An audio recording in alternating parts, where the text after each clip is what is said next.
வணக்கம், சென்னை ஆட்டோக்காரன் நண்பர்களே. இப்போ ரீசெண்டாக ஒரு டிரைவர் வந்து கஸ்டமரை ஏற்றி விட்டு பாதியில் போயிட்டு காசு எக்ஸ்ட்ரா கொடுங்கன்னு சொல்லிட்டு அந்த கஸ்டமர்கிட்ட சண்டை போட்டுருக்காங்க. அதெல்லாம் தப்பு தான், ஒத்துக்கிறோம். நான் ஒரு டிரைவர் பண்ணுறதுனால எல்லா டிரைவருக்குமே வந்து பிளாக் மார்க் விழுகும். நீங்கள் கொஞ்சம் ஒரு மணி நேரம் உட்காந்துருந்தால் நம்ம சவாரி எடுக்கிறோம். அந்த சவாரியும் கரெக்டான ரேட்டு கேட்டு நீங்கள் கரெக்டாக எடுத்துகிட்டு போங்க.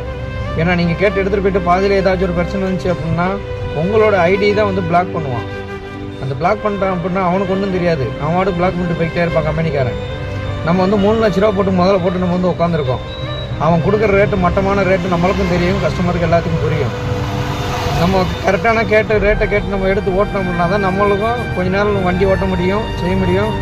நம்ம வண்டி டியூவுக்கு எடுத்துருக்கோம், டியூ அடைக்க முடியும். அவன் வாட்டுக்கு திடீர்னு நம்ம ஐடியா பிளாக் பண்ணிட்டான்னு வச்சுக்கோங்களேன், நம்ம எங்கே போய் நம்ம ஐடியா அட்டாச் பண்ணுறது ஒன்றும் பண்ண முடியாது. பார்க்க நம்மளே சூழ்நிலையை புரிஞ்சுட்டு பார்த்து ஓட்டுங்க.